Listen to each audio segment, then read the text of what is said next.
Kakek tua dituduh mencuri kayu. Semua kaget saat hakim bilang ini. Ternyata. Assalamualaikum warahmatullahi wabarakatuh. Halo Bunda sahabat Ainun. Semoga Bunda semuanya dalam keadaan sehat dan selalu bahagia ya. Kali ini Ainun akan membawakan cerita tentang kakek Sarmadi. Seorang kakek tua yang dituduh pencuri kayu. Namun apa yang sebenarnya tersembunyi di balik tuduhan itu?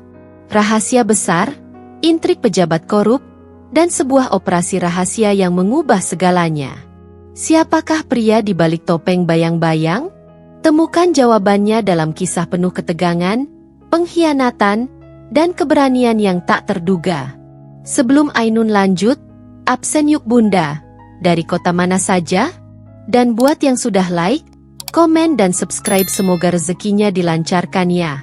Yuk, langsung saja kita mulai kisahnya. Pagi itu, embun masih menggantung di pucuk-pucuk ilalang dan bayangan pepohonan masih panjang menutupi tanah berdebu desa Sukatani. Matahari belum naik sepenuhnya. Namun para petani sudah mulai menyiapkan cangkul dan membawa bekal nasi bungkus dari istri mereka. Dari kejauhan, asap tipis terlihat mengepul dari kebun tua di ujung desa. Asap itu meliuk pelan ke langit, menari dalam kesunyian, sebelum lenyap ditelan udara pagi yang dingin. Di antara kabut dan bau tanah basah, sosok tua berjalan perlahan sambil memanggul seikat kayu di punggungnya. Bajunya lusuh. Warnanya tak jelas lagi apakah dulunya putih atau abu-abu. Celananya sobek di lutut kanan, dan sandal jepitnya hanya tinggal satu sisi yang utuh. Sisanya disambung dengan tali rafia. Namun, dari matanya yang menyipit dan langkah yang mantap, terlihat bahwa lelaki tua ini bukan orang sembarangan. Ia bukan orang yang mudah goyah hanya karena desas-desus atau tatapan sinis. Namanya Sarmadi. Bagi generasi muda di desa Sukatani, kakek Sarmadi hanyalah lelaki tua tanpa keluarga, tinggal di gubuk kecil dekat pematang sawah, dan selalu terlihat menyendiri. Ia jarang bicara. Bahkan anak-anak kecil sering mengejeknya sebagai kakek aneh, karena suka berbicara sendiri di bawah pohon besar atau duduk diam berjam-jam memandang ke arah hutan. Tapi bagi generasi yang lebih tua, mereka yang telah menua bersamanya, Sarmadi adalah teka-teki yang tak pernah bisa dijawab. Ia datang ke Sukatani sekitar 20 tahun lalu, menetap tanpa banyak bicara tentang masa lalunya. Tak ada yang tahu dari mana asalnya, siapa keluarganya, atau apa yang dulu pernah ia lakukan. Yang mereka tahu, ia rajin ke ladang dan tidak pernah meminta-minta. Ia tidak pernah terlibat dalam masalah apapun, tidak pernah berutang, dan tidak pernah merepotkan warga. Tapi hari itu, semuanya berubah hanya karena segenggam kayu kering. Hei, apa yang kamu lakukan di kebun Pak Darmawan? Teriak seseorang dari kejauhan. Suara itu milik Ibu Lastri, istri ketua RT yang kebetulan sedang menjemur pakaian di belakang rumah. Sarmadi menoleh pelan, seolah butuh waktu untuk memproses kata-kata itu. Ia berhenti melangkah. Bahunya yang kurus tampak naik turun mengatur napas. Lalu ia menurunkan kayu-kayu dari pundaknya dengan hati-hati. Ia meletakkannya di atas tanah, seperti seorang ayah yang menidurkan anak-anaknya setelah lelah bermain. Aku hanya mengambil ranting-ranting yang jatuh, katanya tenang, nyaris seperti berbicara pada diri sendiri. Ranting jatuh tetap milik tanah itu. Kamu tak bisa sembarangan ambil. Itu pencurian, sahut Pak Dirja yang muncul dari balik pagar. Ia membawa sabit kecil dan wajahnya tampak penuh gairah. Seolah-olah menuduh seseorang adalah hiburan yang sudah lama ia rindukan. Dalam sekejap, beberapa tetangga berdatangan. Ada yang masih membawa pacul, ada yang masih berkain sarung, dan beberapa anak kecil berlarian ikut menonton. Kerumunan mulai terbentuk di bawah pohon jambu yang rimbun di pinggir jalan. Maling-maling, bisik beberapa orang, mulai dari nada rendah, lalu semakin lantang. Kata itu menyebar seperti api di musim kemarau, cepat, panas, dan tak terkendali. Kakek Sarmadi tidak berkata apa-apa. Ia menunduk. Wajahnya yang sudah penuh kerut tak menunjukkan rasa takut atau malu. Yang tampak hanyalah ketenangan aneh. seperti orang yang sedang menunggu sesuatu yang telah lama ia perkirakan akan datang. "Kita harus laporkan ini," seru Pak Dirja. "Pak Darmawan harus tahu kalau ada yang berani mencuri dari kebunnya." "Lapor ke polisi sekalian," tambah Ibu Lastri, matanya bersinar puas. "Biar kapok." Dan seolah semesta setuju dengan niat mereka, suara deru mobil patrol desa terdengar dari kejauhan. Warnanya merah kusam, dengan tulisan, "Keamanan," di samping pintu. 2 petugas keamanan kampung turun dengan sigap.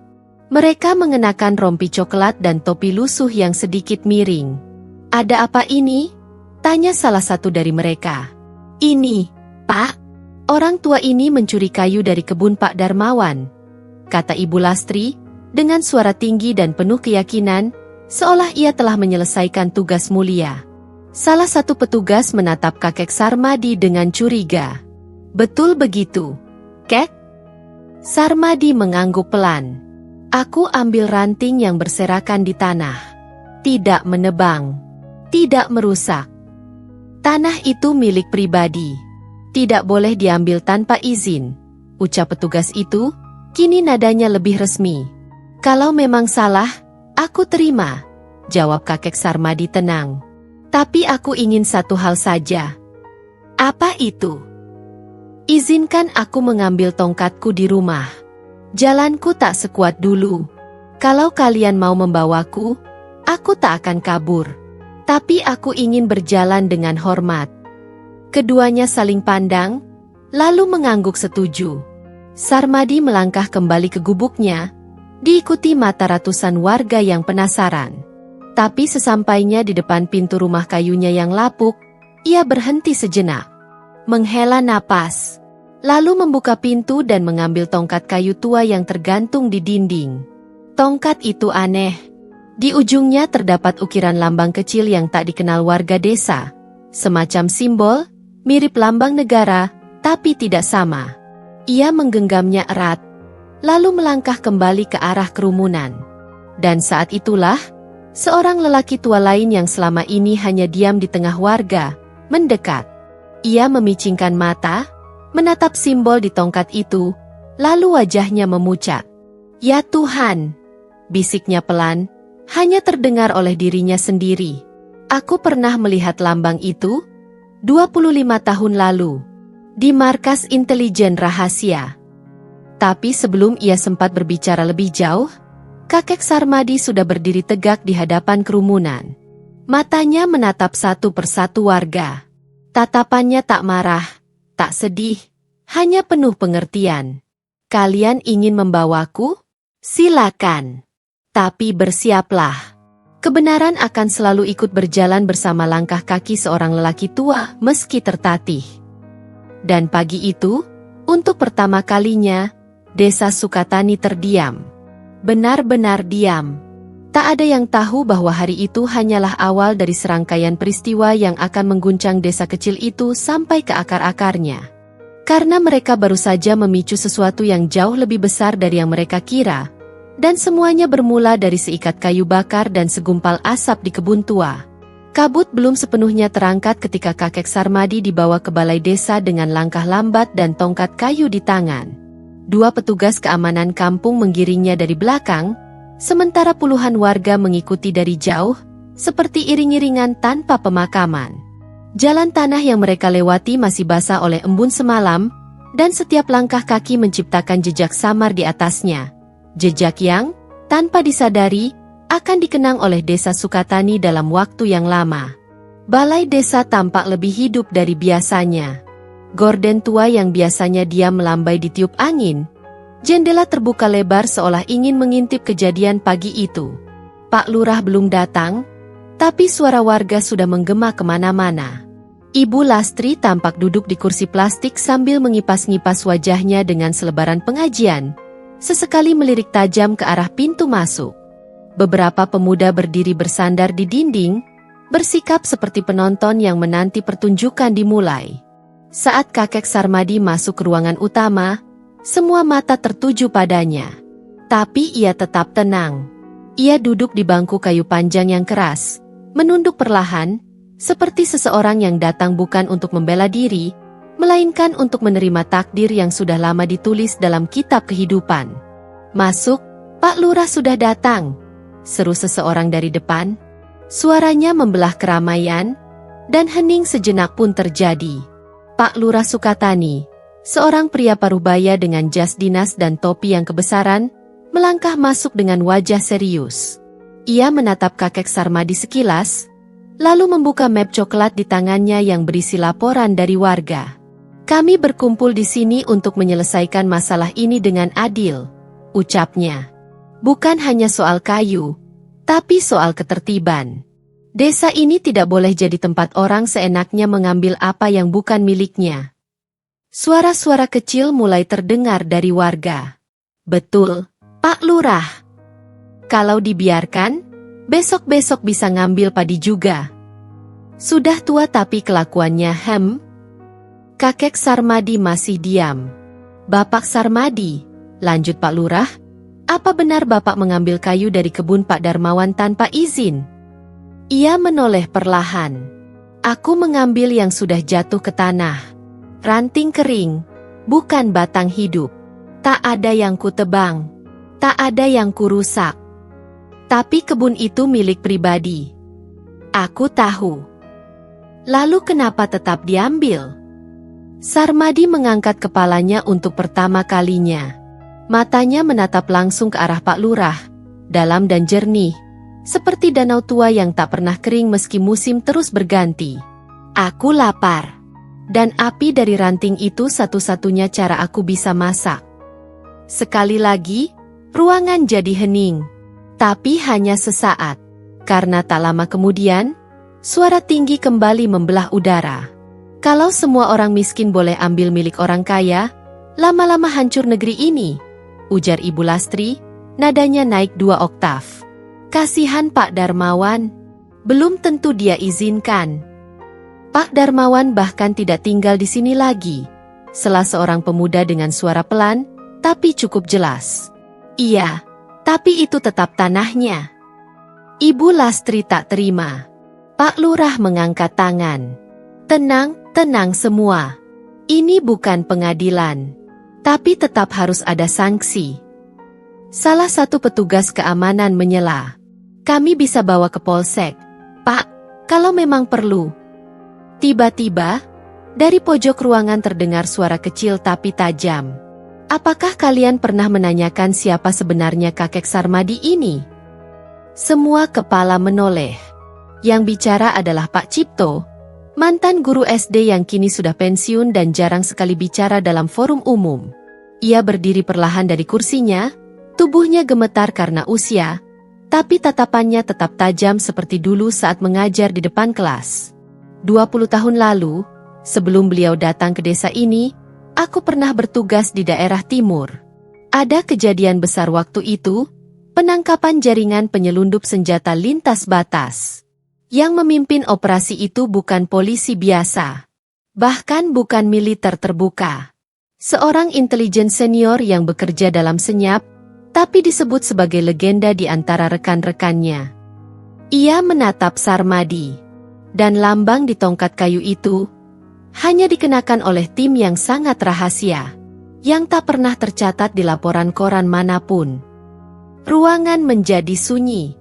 Bahkan suara kipas angin tua yang mengayun di langit-langit terdengar jelas. "Jangan-jangan maksud Bapak?" bisik seseorang. Pak Cipto hanya mengangguk. "Ya, aku percaya, kakek Sarmadi bukan orang sembarangan. Mungkin beliau tidak ingin mengungkapkan siapa dirinya. Tapi kalau kita menyeret beliau seperti penjahat, kita sedang mempermalukan seseorang yang dulu mungkin menyelamatkan banyak nyawa, termasuk kita semua." Kakek Sarmadi hanya menunduk, tidak mengangguk, tidak mengelak. Diamnya kini seperti tembok yang menahan 1000 cerita. Pak Lurah terlihat bingung. Ia membuka mapnya lagi, seolah mencari pasal baru yang bisa ia andalkan. Tapi yang ada hanya laporan singkat dan tuduhan samar. Namun tiba-tiba, dari luar balai desa, terdengar suara teriakan. "Pak Lurah, cepat keluar. Ada yang terbakar di kebun Pak Darmawan." Semua orang tersentak. Warga berhamburan keluar. Asap besar membumbung dari arah kebun tua.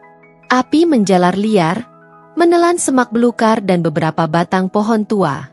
Api yang jauh lebih besar dari sekadar tungku kakek miskin. Pak Lurah dan petugas segera berlari. Tapi sebelum keluar, seseorang menoleh ke arah Sarmadi. "Apa ini ulahmu?"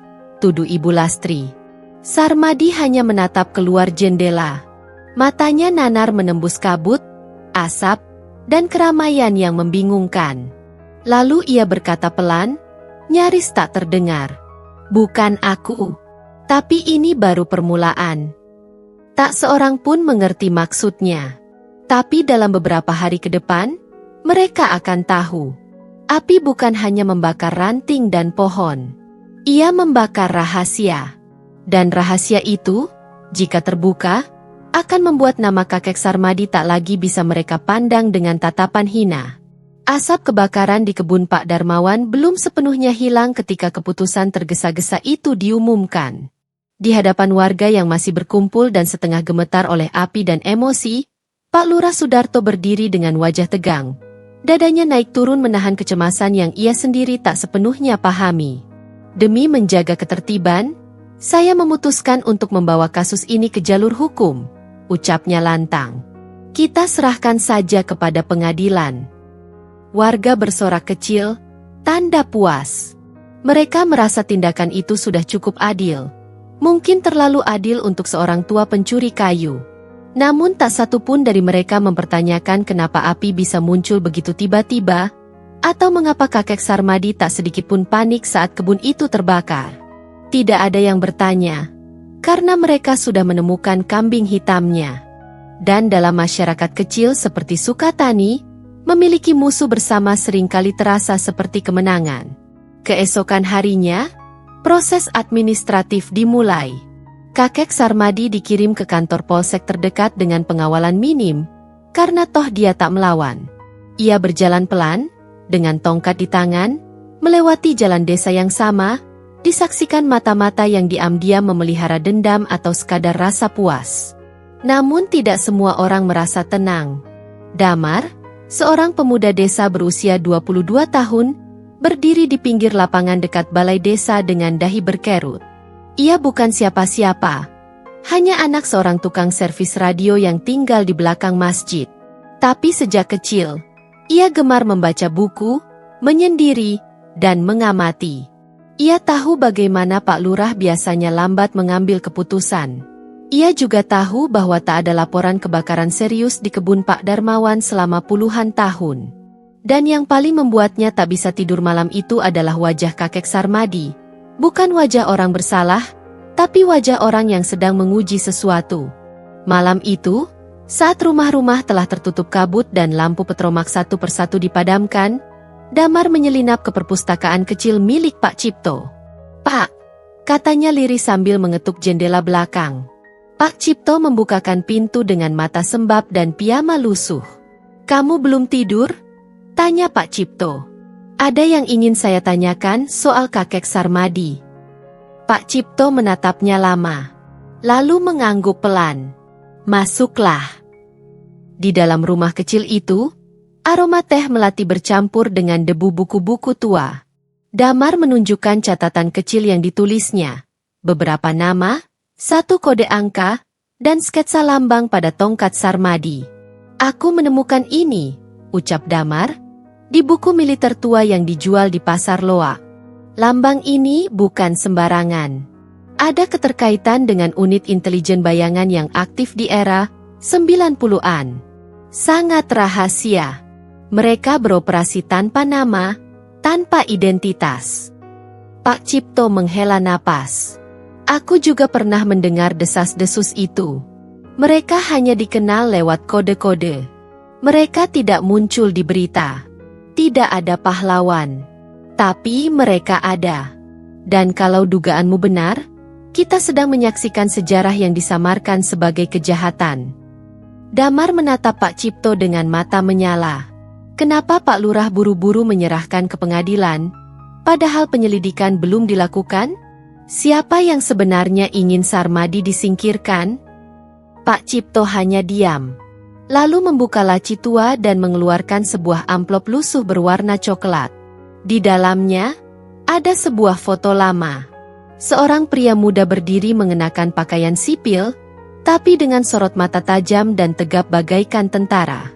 Ini foto lama, 25 tahun lalu. Saat itu, aku diundang menghadiri pertemuan pendidikan di ibu kota. Ada satu momen di mana seorang perwira intel berbicara soal pentingnya penyamaran panjang. Aku diam-diam memotretnya. Dan Damar menarik napas saat melihat wajah dalam foto itu. Ini kakek Sarmadi. Pak Cipto mengangguk. Tapi kita harus hati-hati. Kalau benar dia sedang menyamar atau menyelidiki sesuatu, siapa yang dia pantau? Dan kenapa sekarang dia malah dijadikan tersangka pencurian kayu? Di luar rumah, suara jangkrik makin keras.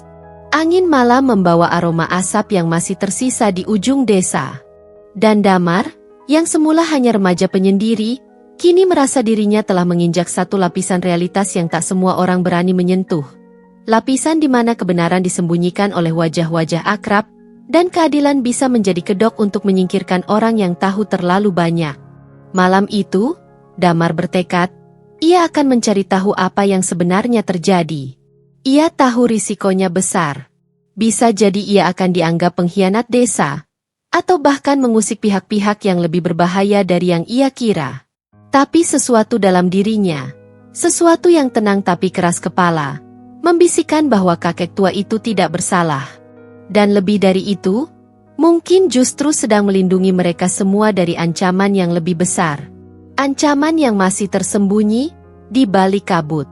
Gedung pengadilan negeri di kota kabupaten itu berdiri seperti raksasa tua yang lelah, cat dindingnya kusam, kursi tunggunya berderit jika diduduki, dan suara mikrofon di ruang utama kerap berdesis sebelum akhirnya menyambung ke pengeras suara yang tergantung di sudut langit-langit. Namun pagi itu, aula sidang tampak lebih ramai dari biasanya. Bangku-bangku penuh oleh warga dari berbagai penjuru, termasuk beberapa dari desa Sukatani yang datang menumpang truk bak terbuka. Di tengah ruangan, duduk seorang lelaki tua kurus dengan pakaian sederhana dan tongkat kayu yang disandarkan di samping kursi terdakwa. Kak Sarmadi. Wajahnya tetap tenang seperti hari-hari sebelumnya, dengan sorot mata jernih yang tampak lebih mirip seorang pengamat ketimbang terdakwa. Di seberangnya, jaksa penuntut mengenakan toga hitam dan berkas setebal 3 jari. Ia berdiri tegak dengan suara lantang. Yang mulia, terdakwa ini bukan hanya mengambil kayu dari lahan pribadi tanpa izin.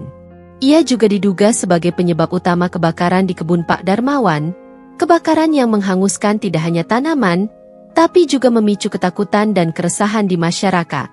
Kita tidak bicara tentang pencurian biasa, tapi ancaman terhadap ketertiban umum. Beberapa orang di ruang sidang mengangguk setuju. Beberapa lagi menatap Sarmadi dengan pandangan kasihan. Tapi kakek itu hanya menatap ke arah meja hakim. Tidak satupun reaksi tampak di wajahnya. Hakim ketua, seorang pria berusia 50-an dengan suara berat, mengetuk palu. Kami akan mendengar pembelaan terdakwa setelah penuntut menyampaikan seluruh poinnya. Silakan lanjutkan, jaksa. Jaksa kembali melanjutkan dengan semangat. Bukti-bukti jelas, yang mulia. Kayu yang ditemukan di tangan terdakwa identik dengan pohon-pohon di kebun milik Pak Darmawan. Tidak ada izin tertulis. Dan berdasarkan kesaksian beberapa warga desa, terdakwa juga terlihat berada di sekitar lokasi beberapa jam sebelum api melalap kebun tersebut. Namun suara jaksa mulai terdengar seperti gema yang jauh bagi Sarmadi. Ia tak sepenuhnya mendengar, seolah pikirannya tengah berada di tempat lain. Tangannya yang tua menggenggam ujung tongkat kayunya, mengelus lambang kecil yang terukir samar di sana. Saat hakim memberi kesempatan bicara, Sarmadi berdiri perlahan. Suaranya tidak lantang, tapi cukup jelas untuk didengar semua yang hadir. Aku tidak menyangkal bahwa aku mengambil ranting yang jatuh, bukan batang hidup. Dan aku juga tidak menyangkal bahwa aku ada di dekat kebun ketika api mulai menjalar. Tapi kalian terlalu terburu-buru menyimpulkan bahwa semua ini salahku. Apa maksudmu? Tanya hakim. Ada sesuatu yang lebih besar dari kayu, lebih besar dari api, ucap Sarmadi. Dan sayangnya, banyak yang tidak ingin kalian tahu. Ruangan mendadak gaduh. Beberapa orang berbisik, beberapa berteriak agar ia bicara lebih jelas. Apa kau menyembunyikan sesuatu? Tanya jaksa dengan sinis. Sarmadi hanya tersenyum tipis. Yang kusembunyikan adalah demi keselamatan kalian. Sebelum hakim bisa bertanya lebih lanjut, suara ketukan di pintu belakang ruang sidang mengalihkan perhatian semua orang. Seorang pemuda masuk dengan nafas terburu, membawa setumpuk kertas dan amplop besar bersegel. Itu Damar. Ia langsung menghampiri hakim ketua. Izinkan saya menyampaikan bukti tambahan, Yang Mulia. Saya rasa sidang ini bisa berubah arah sepenuhnya jika dokumen ini dibuka. Hakim menerima amplop tersebut dengan alis mengernyit. Ia membuka segelnya dan mulai membaca lembaran demi lembaran. Semakin dibaca, matanya semakin melebar. Apa ini? Laporan operasi intelijen rahasia, gumamnya. Jaksa berdiri. Apa maksudnya ini, Yang Mulia? Hakim tak menjawab. Ia terus membaca, lalu berhenti pada satu halaman dengan cap merah bertuliskan, Konfidensial Tingkat Negara. Ia meletakkan lembaran itu di atas meja, lalu menatap Sarmadi dengan pandangan baru, bukan lagi sebagai terdakwa, tapi sebagai sosok yang membawa sesuatu yang tak bisa didefinisikan dengan hukum biasa. Apakah ini benar? Nama Anda tercantum dalam laporan ini, sebagai bagian dari tim operasi dalam negeri yang pernah menangani penyusupan jaringan senjata asing di wilayah perbatasan. Sarmadi mengangguk perlahan. Tapi aku tidak datang untuk mengungkap masa laluku. Aku datang ke desa itu bukan untuk membuka luka lama, tapi menyelesaikan misi yang belum selesai. Ruang sidang kembali riuh. Jaksa tampak kebingungan, mencoba membaca ulang dokumen yang sama. Namun Damar sudah maju ke depan. Yang Mulia, kebakaran itu bukan kebetulan. Saya temukan bukti adanya drum-drum solar yang disembunyikan di bagian belakang kebun Pak Darmawan, dekat semak kering. Seperti sengaja diletakkan. Api bisa menyebar begitu cepat karena memang disiapkan untuk itu. Siapa yang menyimpannya? Tanya hakim. Damar menatap hakim dengan ragu sejenak. Saya belum berani sebut nama. Tapi saya yakin, kebun itu selama ini digunakan untuk lebih dari sekadar berkebun. Sarmadi menoleh ke arah Damar dan mengangguk, seolah memberi restu. Anak ini cerdas. Lebih dari yang kalian kira. Hakim duduk tegak. Sidang ditunda. Saya akan mengajukan penyelidikan lebih lanjut atas semua bukti baru ini. Damar menatap kakek tua itu. Kali ini, ada sesuatu dalam mata Sarmadi yang tak pernah ia lihat sebelumnya. Bukan sekadar ketenangan, tapi juga luka. Luka panjang dari masa lalu yang ia telan sendirian, demi melindungi tempat yang bahkan menuduhnya. Dan saat ruang sidang perlahan dikosongkan, satu hal menjadi jelas, cerita ini belum selesai. Bahkan belum mendekati akhir. Yang terbuka baru satu pintu. Dan di balik pintu itu, ada lebih banyak asap, lebih banyak rahasia, dan lebih banyak musuh dari yang bisa dibayangkan oleh warga desa kecil seperti Sukatani. Langit Sukatani sore itu tertutup awan kelabu, seolah ikut menyimpan banyak hal yang belum diucapkan. Di rumah kayu kecil yang berdiri di antara rimbun pohon jati, Damar duduk sendiri di hadapan tumpukan berkas dan fotokopi dokumen yang baru ia ambil dari kantor arsip kabupaten. Meja belajarnya dipenuhi dengan catatan tangan, peta lama, potongan artikel koran, dan selembar foto tua, wajah muda seorang lelaki berseragam loreng dengan sorot mata tajam yang tak asing lagi. Kak Sarmadi. Atau lebih tepatnya, Serma Purnawirawan. Sarmadi Kuswara. Nama itu muncul di satu dokumen militer lama. Tidak mudah mendapatkannya. Bahkan aksesnya bukan untuk warga sipil. Tapi bantuan tak langsung dari Pak Cipto, yang dulu pernah punya koneksi di Kementerian Pendidikan dan punya teman seorang pensiunan jenderal, membuka celah kecil yang cukup bagi Damar. Ia membaca ulang dokumen itu, kali ketiga sore itu. Anggota Operasi Dalam Negeri Unit Non Terpantau. Penugasan Wilayah Perbatasan, 1997-2005. Dinyatakan hilang saat operasi senyap Laut Selatan. Tak ditemukan jasad. Status, Mia, missing in action. Damar menggigit bibirnya. Hilang. Selama 10 tahun. Dan tiba-tiba muncul di desa kecil sebagai pencuri kayu? Tidak masuk akal. Ia berdiri, berjalan kerak dan mengambil peta butut desa Sukatani dan sekitarnya. Ada catatan kecil di sudut kanan bawah peta, sektor tertutup nomor 4 wilayah diawasi. Garis itu mengarah ke kebun Pak Darmawan. Pikirannya mulai mengaitkan titik-titik. Pakupin Bundar Sarmadi muncul di Sukatani tanpa riwayat warga tetap. Pakupin Bundar ia tinggal di rumah panggung tua yang dulunya kosong selama bertahun-tahun. Pakupin Bundar ia hanya mengambil ranting, bukan menebang pohon. Pakupin Bundar ia membawa tongkat dengan lambang intelijen yang kini diketahui bukan sekadar ukiran biasa. Pakupin Bundar dan kebun Pak Darmawan terbakar, lalu ditemukan drum solar dan jejak bahan bakar industri. Siapa yang sebenarnya ingin Sarmadi disingkirkan? Gumam Damar. Ia pun memutuskan satu hal, menyelidiki kebun itu lebih dalam. Malam ini, Damar menyusup melewati pagar kawat yang nyaris tersembunyi di balik semak belukar. Ia tahu risiko ini besar. Pak Darmawan dikenal punya koneksi luas. Pengusaha perkebunan yang katanya juga punya saham di perusahaan bahan bakar alternatif. Tapi rasa penasaran mengalahkan rasa takut. Berbekal senter kecil dan kamera ponsel, Damar berjalan pelan menyusuri jalan setapak berbatu. Ia mengikuti petunjuk dari foto satelit tua yang diarsipkan di kantor pertanahan. Ada bekas gudang tua di sisi utara kebun, tempat yang dulunya digunakan sebagai penyimpanan pupuk. Namun yang ia temukan bukan gudang tua, melainkan bangunan baru yang tidak tercatat dalam peta desa maupun peta kabupaten. Bangunan beton itu setengah tertutup daun dan ranting, seperti disamarkan. Di dinding luarnya ada tanda tak biasa, lingkaran kecil dengan garis silang. Damar memotretnya. Lalu, pelan-pelan, ia dorong pintu besi yang tidak terkunci.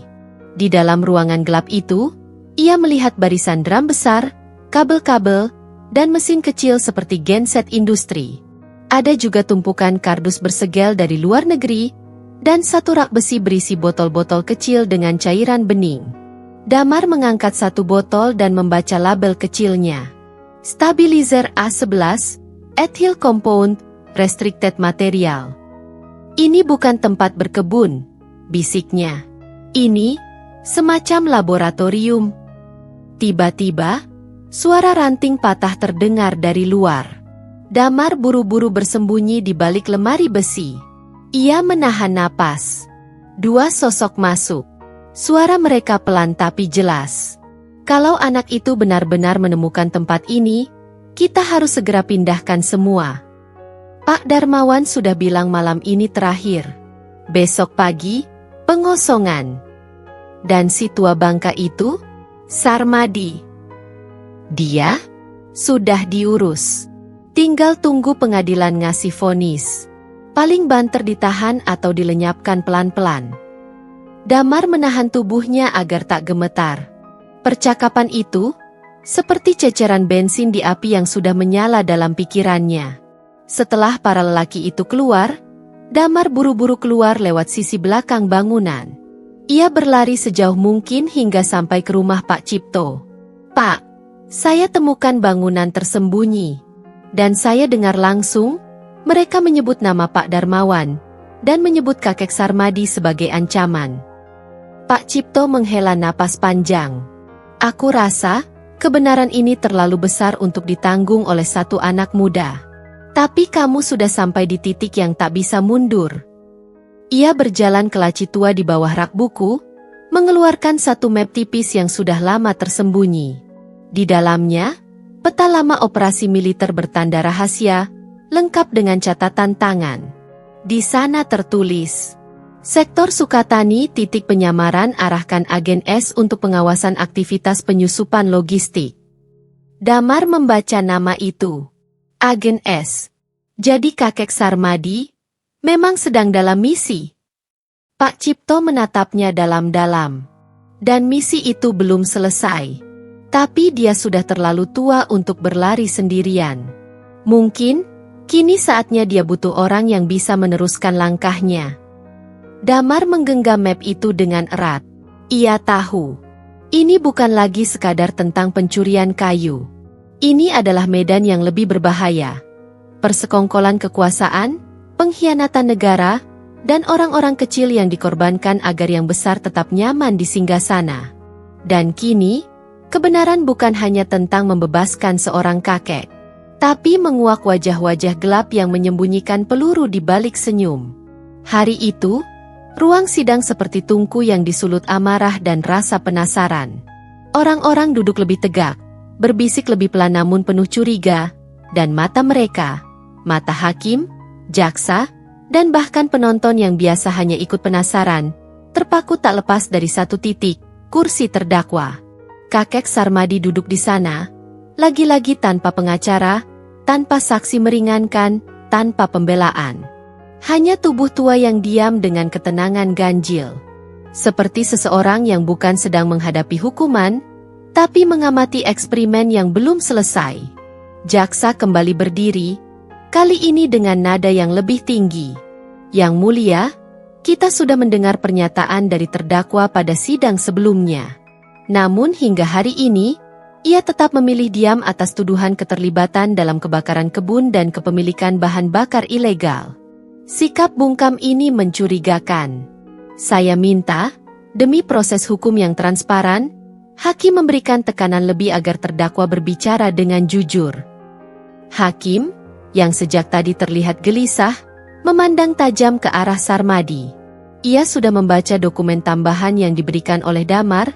Ia tahu pria tua di hadapannya bukan orang sembarangan. Tapi justru itu yang membuatnya semakin bingung. Jika Sarmadi memang seorang mantan anggota unit rahasia, mengapa ia tidak membela diri? Mengapa ia memilih diam? Pak Sarmadi, ucap hakim, suaranya berat namun tenang. Kami menghormati hak Anda untuk diam.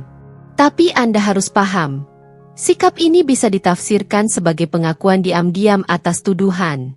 Apakah Anda ingin memberikan pernyataan hari ini?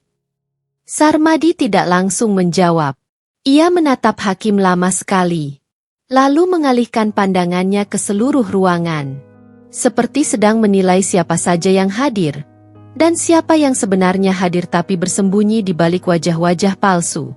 Akhirnya, ia angkat bicara.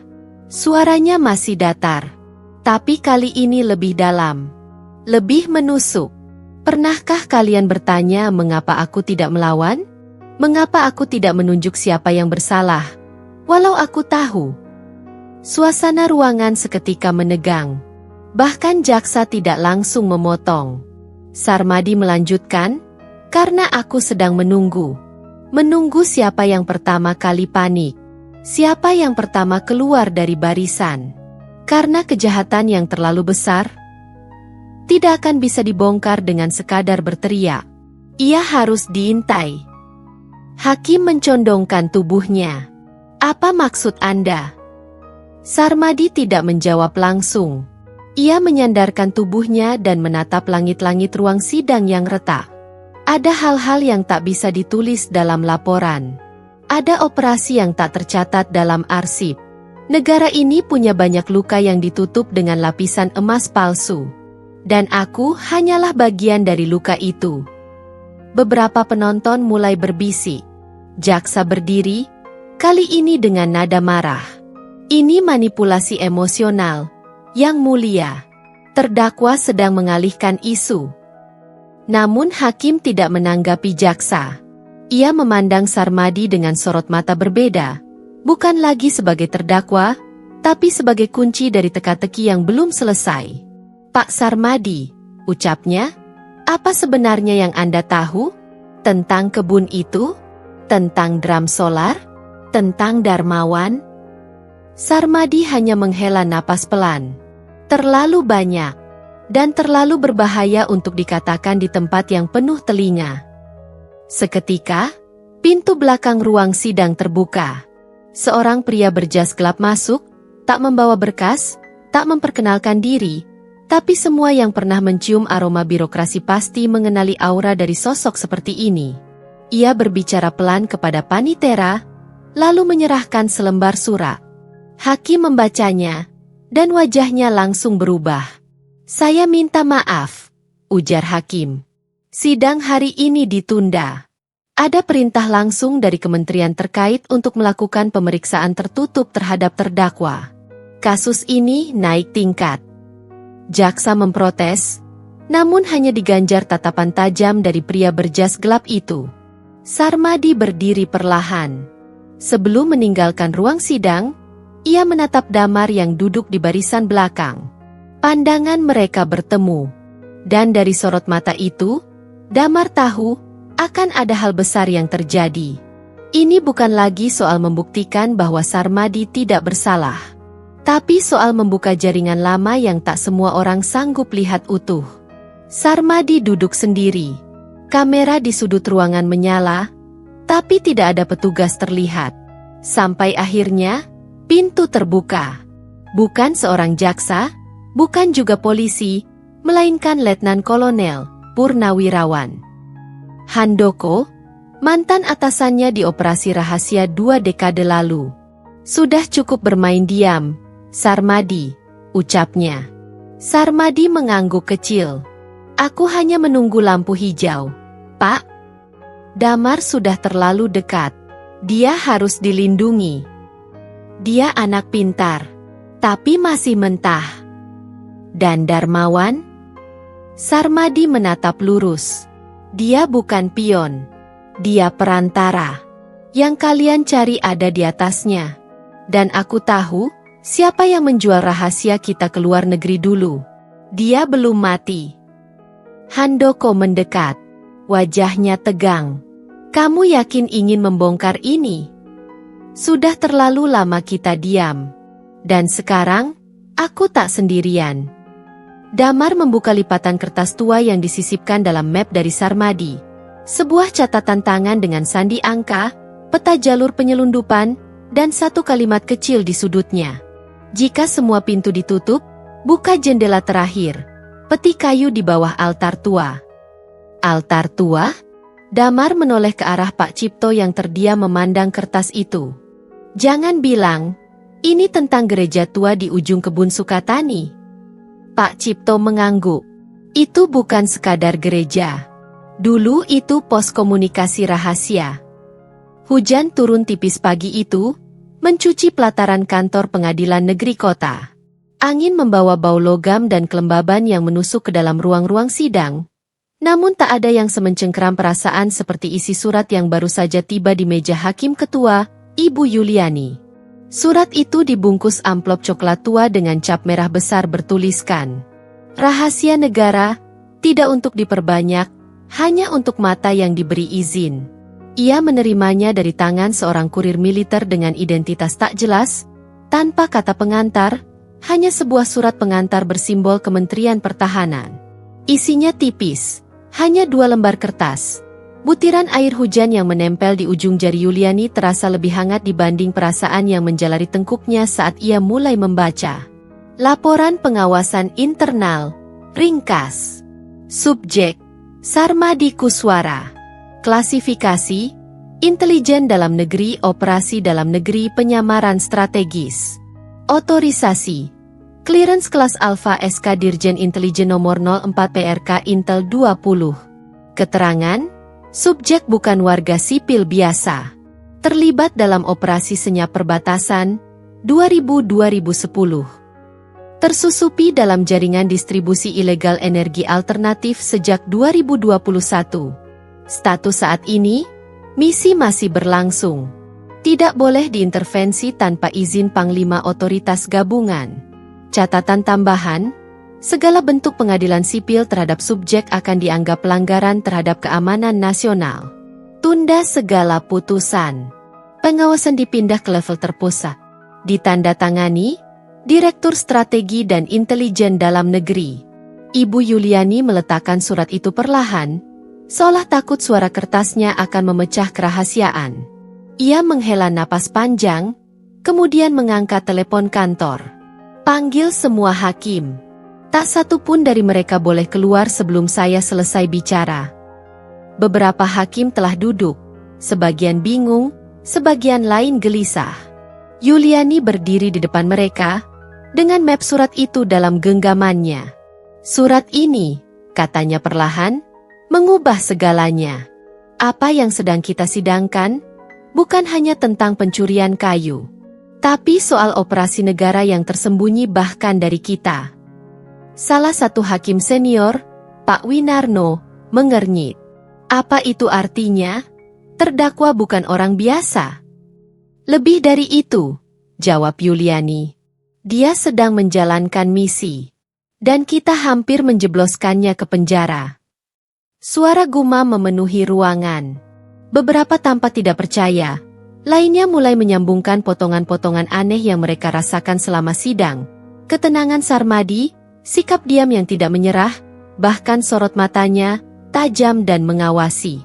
Yuliani menutup map dan berkata pelan. Mulai hari ini, sidang ini hanya formalitas. Kita tidak berhak menentukan nasib pria itu. Tapi kita bisa mencari tahu siapa yang berusaha menjebaknya. Damar duduk menatap berkas-berkas tua di hadapannya, masih menelusuri jejak-jejak kebun Pak Darmawan dan nama-nama yang muncul dalam pengakuan tersamar Sarmadi. Namun ketika notifikasi masuk di ponselnya, sebuah pesan dari nomor tak dikenal, ia langsung merasa bulu kuduknya berdiri. Kau sudah terlalu jauh. Nah, tapi kalau kau ingin tahu seberapa dalam lubangnya, temui aku malam ini di gereja tua, pukul 9. Sendiri. S. Damar tahu hanya satu orang yang menandatangani pesan dengan S. Tapi ia juga tahu, pesan semacam ini bisa menjadi pintu menuju dua kemungkinan, kebenaran atau perangkap. Namun tekadnya sudah terlalu dalam untuk ragu. Ia menyiapkan senter, ponsel cadangan, dan kamera tersembunyi di tas kecil. Lalu ia berangkat. Bangunannya rapuh. Temboknya dipeluk sulur-sulur akar pohon yang tumbuh liar. Namun saat Damar mendorong pintu kayunya yang berat, suara berderit itu terasa seperti membuka brankas rahasia negara. Di dalam, hanya ada lilin-lilin tua di altar yang menyala redup. Dan di sana, berdiri sosok yang tak asing, kakek Sarmadi, mengenakan mantel tua dan topi hitam, berdiri tegak seperti bayangan masa lalu yang tak pernah benar-benar pergi. Aku tahu kamu akan datang, ucap Sarmadi, suaranya pelan. Damar mendekat. Apa maksud semua ini, Kek? Apa yang sebenarnya terjadi di desa kita? Sarmadi menatapnya. Lalu ia mengeluarkan sebuah kotak kayu dari bawah altar. Membukanya pelan-pelan. Isinya, tumpukan foto-foto udara, salinan dokumen logistik ilegal, dan satu rekaman suara. Ini, ucap Sarmadi, adalah laporan yang tak pernah dikirim. Buktinya, semua yang kita curigai, kebun Pak Darmawan bukan ladang biasa. Ia hanya topeng. Di bawahnya ada operasi distribusi bahan bakar terlarang, digunakan untuk senjata riset dan perdagangan bayangan. Bukan cuma lokal, tapi lintas negara. Damar menatap foto itu. Dan siapa yang terlibat? Sarmadi menyodorkan satu foto. Wajahnya jelas. Orang yang tak akan pernah ia curigai. Wakil Bupati.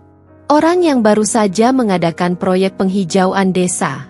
Orang yang sering datang memberi bantuan di masjid. Dan orang yang menghadiri sidang Sarmadi hari pertama. Dia pemasok bahan mentah. Dan Darmawan hanyalah pintu depan. Tapi yang paling berbahaya adalah mereka yang membuatku hampir mati di pengadilan karena mencoba membuka ini 10 tahun lalu. Damar terpaku. Aku dituduh hilang dalam operasi. Padahal aku disembunyikan. Supaya tak bisa bicara. Dan aku kembali ke desa ini untuk menyelesaikan apa yang gagal kulakukan dulu. Sarmadi mengambil rekaman dan menyerahkannya ke Damar. Ini untuk Hakim Yuliani. Dia bisa dipercaya. Dan kau adalah jembatan yang selama ini aku tunggu.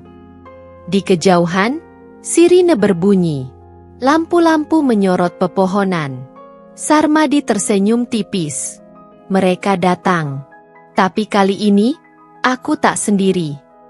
Ruang sidang kini sunyi. Kursi-kursi kayu yang biasa dipenuhi warga penasaran kini kosong, meninggalkan aroma kayu tua dan suara langkah sepatu yang bergema di lantai marmer dingin. Semua penonton dan awak media telah dipulangkan atas perintah Hakim Yuliani, yang menyatakan sidang ditunda tanpa batas waktu demi menjaga kerahasiaan kasus yang sudah melewati ranah hukum biasa. Beberapa hakim tetap berada di dalam ruangan. Wajah mereka terukir tegang dan penuh rasa ingin tahu, bersiap untuk memulai pertemuan tertutup yang hanya dihadiri oleh segelintir orang. Pintu ruang sidang terbuka kembali. Kakek Sarmadi, dengan langkah perlahan namun penuh keyakinan, masuk ke dalam ruangan itu. Wajahnya yang keriput tidak menyembunyikan kesan wibawa dan kekuatan tersembunyi yang selama ini tak terduga oleh siapapun. Hakim Yuliani berdiri menyambut, memberi isyarat agar semua hakim duduk, lalu memulai pembicaraan dengan suara rendah. Pak Sarmadi, kami di sini ingin mendengar langsung dari Anda, bukan sebagai terdakwa, tapi sebagai seseorang yang memiliki hak untuk membuka tabir ini. Kakek Sarmadi mengangguk, perlahan mengeluarkan sebuah benda kecil dari dalam saku jasnya. Benda itu bersinar redup di bawah cahaya lampu ruang sidang. Sebuah lencana kecil dengan lambang burung Garuda dan tulisan Intelijen Nasional Republik yang terpahat rapi. Ini, ucapnya dengan suara serak namun tegas, lencana yang membuktikan siapa aku sebenarnya. Selama ini aku bersembunyi bukan karena takut, tapi karena aku bagian dari sistem yang harus tetap rahasia. Aku adalah agen intelijen yang disusupkan ke dalam masyarakat untuk operasi penyamaran. Para hakim saling pandang. Beberapa terlihat terkejut. Beberapa mulai menyadari kompleksitas situasi yang mereka hadapi. Lencana itu bukan hanya sekadar simbol. Itu adalah kunci untuk memahami mengapa Sarmadi bisa begitu tenang di tengah tuduhan yang mengerikan. Operasi yang aku jalankan, lanjut Sarmadi, berhubungan langsung dengan keamanan nasional. Kebun yang kalian kira biasa itu sebenarnya menjadi pusat pengawasan aktivitas ilegal yang berpotensi mengguncang stabilitas negara. Drum solar yang ditemukan bukan hanya barang curian, tapi bagian dari jaringan yang lebih besar, jaringan yang harus kita bongkar bersama. Hakim Winarno, dengan suara berat, bertanya, lalu mengapa Anda tidak memberitahu kami sebelumnya? Mengapa membiarkan proses hukum berjalan hingga hampir menghukum Anda?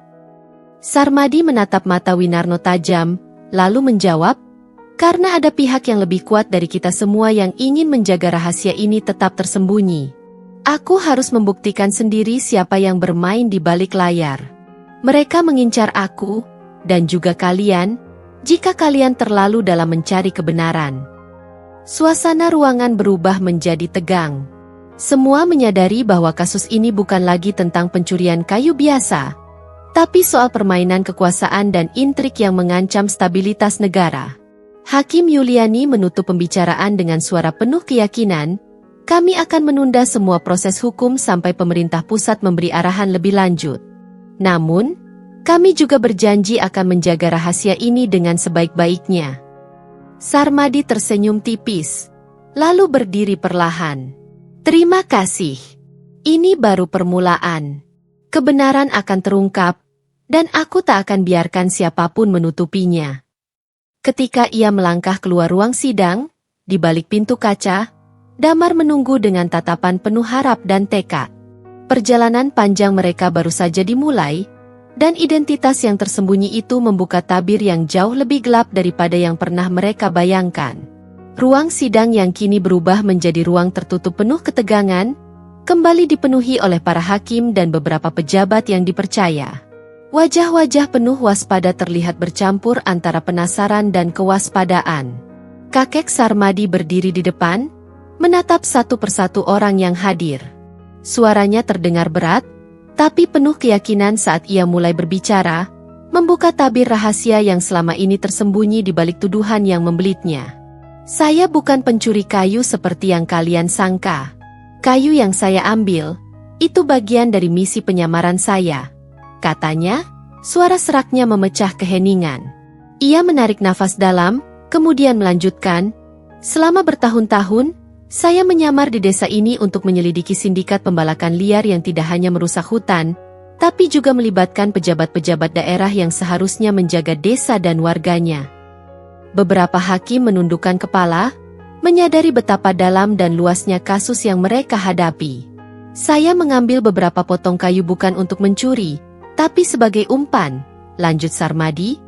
Tujuannya agar pelaku keluar dari persembunyian dan memperlihatkan siapa saja yang terlibat. Sebuah tindakan yang berisiko, tapi sangat diperlukan agar kami bisa menelusuri rantai kejahatan ini dari akarnya.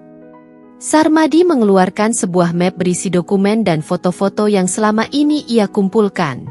Ini adalah bukti-bukti yang berhasil saya kumpulkan selama misi ini. Ada foto-foto pengangkutan kayu ilegal, rekaman percakapan, dan beberapa dokumen transaksi yang melibatkan nama-nama besar di pemerintahan daerah. Di antara mereka, beberapa pejabat yang hadir terlihat mulai gelisah, menukar pandang dengan waspada. Saya paham betul. Misi ini membawa saya ke titik bahaya. Namun saya memilih bertahan demi kebenaran dan keselamatan lingkungan kita, ujar Sarmadi sambil menatap langsung ke Hakim Yuliani. Saya juga tahu, tuduhan terhadap saya telah dimanipulasi untuk menjebak saya. Ada kekuatan besar yang berusaha menutupi kejahatan ini, tambahnya. Ruangan menjadi hening, hanya terdengar detak jam dinding yang lambat, seolah memberi waktu bagi semua yang hadir untuk mencerna kenyataan yang baru saja diungkap. Hakim Yuliani berdiri, suaranya tegas dan penuh empati. Pengakuan Anda sangat penting bagi proses ini. Kami akan memastikan kebenaran terungkap, dan mereka yang bersalah akan bertanggung jawab. Sarmadi mengangguk pelan. Terima kasih, Bu Hakim. Saya berharap kita bisa bersama-sama membersihkan nama baik desa ini dan melindungi hutan serta masyarakat dari ancaman yang selama ini tersembunyi. Damar yang duduk di pojok ruangan merasa beban di pundaknya semakin berat. Ia tahu perjuangan belum selesai. Kini, bukan hanya soal melawan sindikat pembalakan liar, tapi juga menghadapi permainan politik yang jauh lebih berbahaya. Ketika sidang berakhir, satu hal pasti. Kebenaran yang tersembunyi selama ini mulai terkuak, dan jalan menuju keadilan masih panjang dan berliku. Di balik tirai tipis ruang sidang yang kini kembali dipenuhi dengan ketegangan, sebuah rahasia gelap mulai terungkap perlahan. Suasana menjadi tegang saat Hakim Yuliani membacakan hasil investigasi awal yang diperoleh dari pengumpulan bukti dan pengakuan beberapa saksi kunci. Bukti-bukti terbaru menunjukkan, ujarnya dengan suara yang berat dan tegas, bahwa Kepala Desa Sukatani dan beberapa warga yang selama ini paling vokal menuduh kakek Sarmadi ternyata adalah bagian dari sindikat pembalakan liar yang selama ini beroperasi di balik kedok pelindung desa. Bisikan dan teriakan kecil terdengar di antara para pejabat dan warga yang hadir. Mereka terkejut, tidak percaya, atau bahkan marah mendengar kenyataan ini. Damar, yang sejak awal menaruh curiga, kini merasa kebenaran yang selama ini ia rasakan benar-benar muncul ke permukaan. Ia menatap kepala desa, yang duduk dengan wajah pucat dan tak mampu berkelit dari tuduhan yang mulai menumpuk. Hakim melanjutkan, mereka memanfaatkan kedudukan dan hukum sebagai senjata untuk menjebak orang yang tidak bersalah. Tuduhan terhadap kakek Sarmadi adalah contoh paling nyata bagaimana hukum diselewengkan demi kepentingan pribadi dan kelompok. Beberapa warga mulai bergumam, menyadari bahwa mereka telah lama diperdaya oleh wajah-wajah yang selama ini mereka anggap sebagai pelindung dan panutan. Kepala desa berusaha membela diri dengan suara gemetar, "Ini fitnah. Saya hanya menjalankan tugas saya sebagai kepala desa." Namun bukti-bukti, rekaman percakapan, dokumen transaksi, dan saksi-saksi yang mulai muncul, tak dapat dibantah lagi. Bahkan beberapa warga yang sebelumnya vokal menentang Sarmadi mulai mengaku bahwa mereka dipaksa atau dibujuk untuk ikut dalam permainan kotor ini. Sarmadi duduk tenang, matanya menatap lurus ke depan, seakan memberi pesan bahwa keadilan akhirnya mulai menemukan jalannya. Hakim Yuliani mengakhiri sesi dengan pernyataan tegas, Sidang ini akan terus berlanjut dengan penyelidikan yang lebih mendalam. Kami akan memastikan semua pihak yang terlibat bertanggung jawab. Di luar ruang sidang, Damar menatap wajah-wajah warga yang kini mulai kehilangan kepercayaan. Ia tahu perjuangan belum usai, karena membongkar jaringan ini berarti menghadapi kekuatan besar yang tak segan menggunakan segala cara untuk melindungi diri. Namun, hari itu juga menjadi titik balik. Titik di mana topeng-topeng palsu mulai jatuh, dan kebenaran perlahan terbit ke permukaan, membakar kabut kebohongan yang selama ini menyelimuti desa Sukatani. Langit Sukatani masih gelap pekat ketika suara sirene meraung memecah keheningan desa. Di tengah dinginnya udara dini hari, pasukan khusus dengan seragam hitam dan peralatan lengkap bergerak cepat, menyusuri lorong-lorong sempit yang selama ini tampak tenang. Operasi yang disebut Subuh, itu adalah puncak dari penyelidikan panjang yang dipimpin oleh Sarmadi dan didukung oleh aparat keamanan pusat. Ketukan keras di pintu rumah kepala desa membuyarkan segala upaya perlindungan yang selama ini dijalankan. Kepala desa yang selama ini penuh wibawa, kini hanya bisa terpaku, tak mampu berkata apa-apa ketika pasukan menggeledah rumah dan menyita bukti-bukti kuat yang menghubungkannya dengan sindikat pembalakan liar. Ini penggerbekan terbesar di desa Sukatani sejak puluhan tahun, bisik salah seorang anggota pasukan kepada rekannya. Warga yang masih terlelap mulai terbangun, mendengar kabar tentang penggerbekan tersebut. Rasa penasaran dan campuran ketakutan serta harapan mulai menggelayuti hati mereka.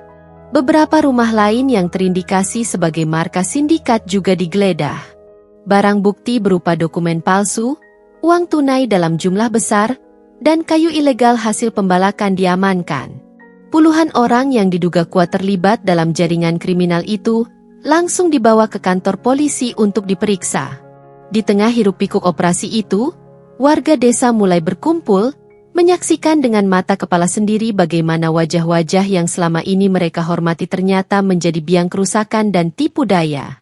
Kekecewaan yang mendalam membuncah, namun juga ada rasa lega yang tak terucapkan.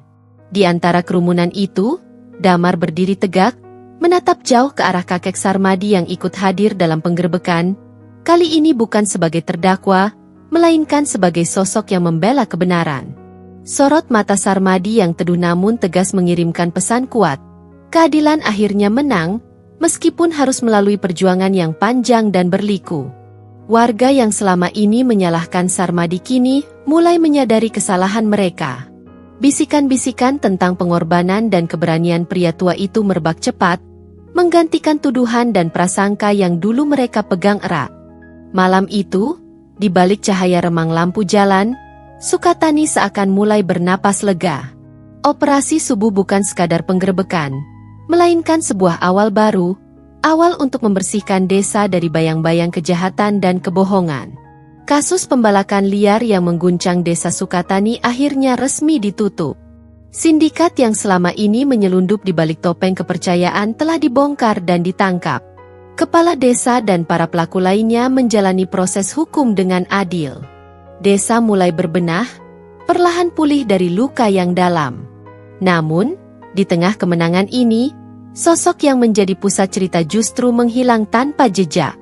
Kakek Sarmadi, pria tua yang selama ini dianggap pencuri dan perusak, lenyap seperti bayangan di balik kabut pagi.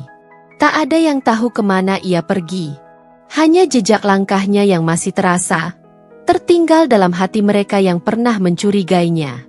Suatu pagi, Damar menemukan sebuah amplop di depan pintu rumahnya. Surat itu ditulis tangan dengan tinta yang mulai pudar.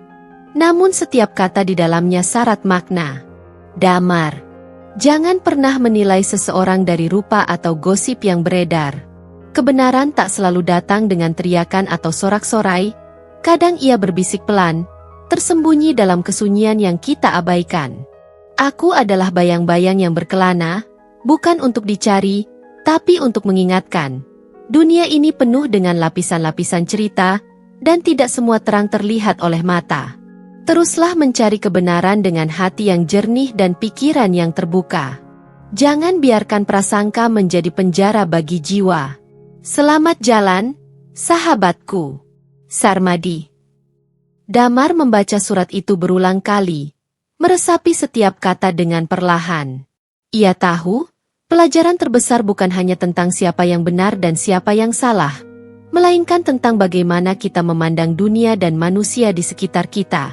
Bayangan Sarmadi memang telah menghilang, tapi kehadirannya akan tetap hidup, menjadi pelajaran, menjadi cermin bagi setiap hati yang ingin melihat lebih dalam, dan menjadi pengingat bahwa kadang, kebenaran yang paling kuat adalah yang tersimpan dalam diam.